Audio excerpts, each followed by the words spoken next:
योग्यतेचा तुमचे मी दास संताचे दुर्बळ करोनी संभाळ राखा पायी। प्रस्तुत प्राप्त प्रसंगी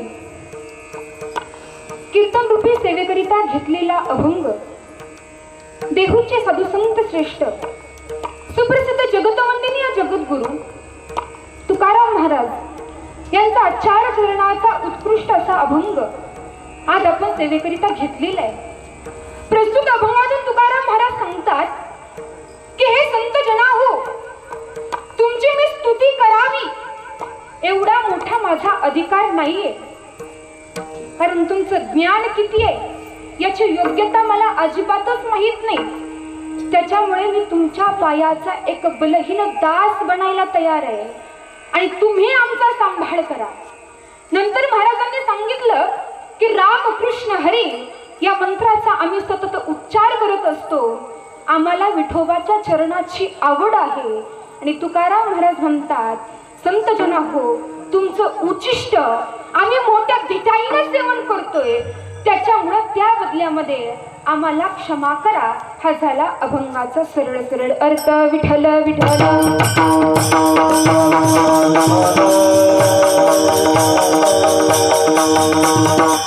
सेवेला प्रारंभ करण्यापूर्वी अल्पसा परिहार द्यायचा तो असा की आज या ठिकाणी कदम ग्रुप द्वितीय वर्धापन दिनानिमित्त आपण सर्वजण जमलेलो आहोत।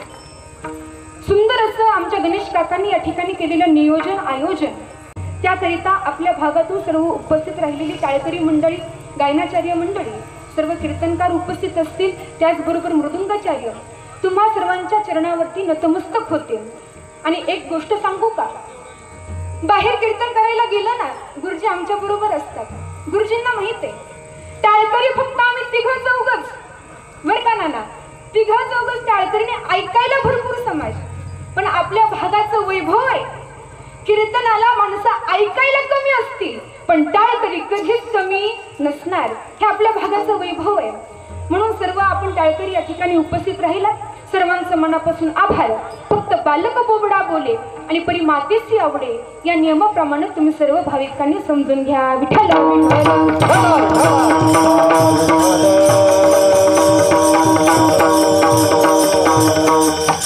या अभंगामध्ये तुकाराम महाराजांनी संतांची केलेली स्तुती आहे। महाराज सगळ्यात पहिल्यांदा प्रश्न उभा राहतोय, या अभंगामध्ये तुकोबारायांनी कोणत्या संतांची स्तुती केलेली आहे?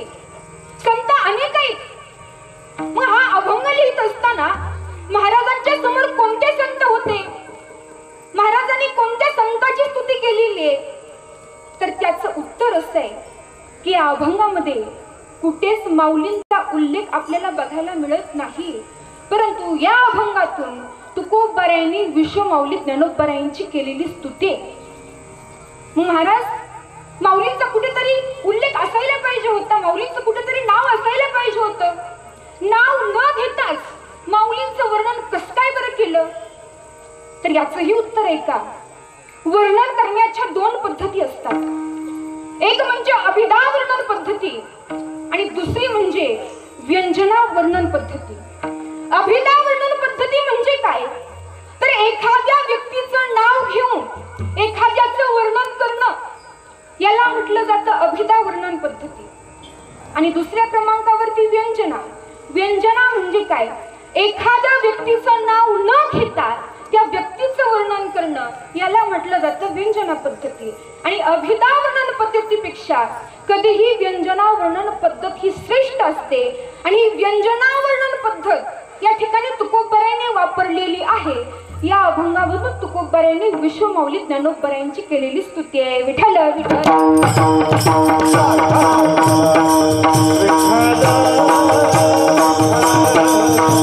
महाराज या अभंगातून माऊलींची आपल्याला ओळख करून देतात. कसं आहे माहित आहे का? आणखी दोन प्रकार आपल्याला पडलेले बघायला मिळतात. कधी कधी आपली स्वतःची ओळख ही आपल्या गुणांवरून लोकांना करून द्यावी लागते. आणि कधी कधी समाजामध्ये असा एक वर्ग तयार करावा लागतो की तो वर्ग आपली ओळख लोकांना करून देईल. आणि दुसरी पद्धत आपल्याला या ठिकाणी बघायला मिळते. तुकोबरायाने माऊलींचं वर्णन या अभंगातून केलेलं आहे. सगळ्यात पहिल्यांदा मी सांगितलं कधी कधी आपलं वर्णन आपल्या गुणांवरून लोकांना करून द्यावं लागतं. कसं? काल माझ्या ऐकण्यामध्ये फार सुंदर असा दृष्टांत आला, तो मी तुम्हाला सांगून देईन. झालं असं की एका पारावरती 50 कावळे बसलेले. किती? 50. म्हणजे ते 50च्या 50 कावळे नव्हते, त्यातले 49 कावळे होते आणि एक कोकिळा होती. आता कावळाही दिसायला काळा आणि कोकिळाही दिसायला काळे. मग येणारी जाणारी लोक म्हणायची, पाटील आज पारावर 50 कावळे बसलेत. दुसऱ्यांदा मोजायला सुरुवात करायची. 1 2 3 4 5 6. हो पाटील आज पारावर 50च कावळे बसलेत की. आणि पुन्हा त्या कोकिळीने विचार केला, मी कावळा आहे का? परंतु माझी गणना या कावळ्यामध्ये केली जाते. बरं असू देत म्हटले. आता हे कावळे काय करतील? माझी लोकांना ओळख करून देतील. नाही बाबा आम्ही 49 कावळे आहोत आणि ही एकटी कोकिळ आहे. कोकिळाला म्हटलं हे कावळे काय करतील? माझी ओळख करून देतील. पण महाराज कावळे ते कावळेच. कावळे कधी चांगल्या माणसाची ओळख करून देतील का? नाही दिली ओळख करून. मग कोकिळीने विचार केला, आता हे कावळे माझी ओळख करून देत नाहीत ना, आता माझी ओळख मला स्वतःलाच करून द्यावी लागेल. वसंत ऋतू चालू होता आणि त्यावेळेस कोकिळीनं सुंदर असं गायन सुरू केलं. मग येणारी जाणारी माणसं म्हणायला लागली, पाटील आपल्याकडनं काहीतरी गफलत झाली आहे बरं का. याच्यातून कोकिळीचा आवाज येतोय. बघा बरं नक्की सगळेच कावळे आहेत का? नंतर नीट व्यवस्थित बघितल्यानंतर लोकांच्या लक्षात आलं, अरे या ठिकाणी 49 कावळे आणि एक कोकिळ आहे. सगळे जण म्हणत होते 50 कावळे, पण कोकिळीची ओळख लोकांना कधी झाली? ज्यावेळेस तिनं आपल्या गुणातून ओळख करून दिली ना, त्यावेळेस कोकिळीची या समाजाला ओळख झाली. मला सांगायचा मुद्दा काय आहे? सिद्धांत याच्यातून काय आहे? कधी कधी समाजामध्ये आपल्या गुणांवरून लोकांना आपली ओळख करून द्यावी लागते. आणि दुसरा प्रकार आहे, कधी कधी समाजामध्ये असा एक वर्ग तयार करावा लागतो की तो वर्ग आपली ओळख करून देईल. आता हे कसं? माझ्या जीवनामध्ये घडलेला दृष्टांत अगदी 2 मिनिटांमध्ये सांगून देईल. झालं असं की लाखेवाडीमध्ये माझं कीर्तन होतं आणि कीर्तन झाल्यानंतर नागपंचमीच्या दिवशी आपल्याला माहित आहे सराटीमध्ये कार्यक्रम असतो आणि आमचा 12वीचा गेट टुगेदर होता, म्हणून तिथे यायचं होतं. कीर्तन झाल्यानंतर ना मी ड्रेस चेंज केला आणि बाहेर आली का तर पुढे कार्यक्रमाला जायचं. तिथला एक माणूस माझ्यापाशी आला आणि मला बोलायला सुरुवात केली, ए पोरे जा त्या महाराजांना बोलवून आण, श्रीफळ द्यायचे. मी त्यांना म्हटलं, अहो मीच महाराज आहे. ते म्हटले, तू नाही, ते कोट घालून कीर्तन सांगत होते ना, त्या महाराजांना बोलवून आण.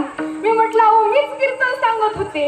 मग तिथं चोपदाराने सांगितलं, अहो हेच महाराज आहेत, त्यांना पुढे कार्यक्रमाला जायचे म्हणून यांनी ड्रेस चेंज केला.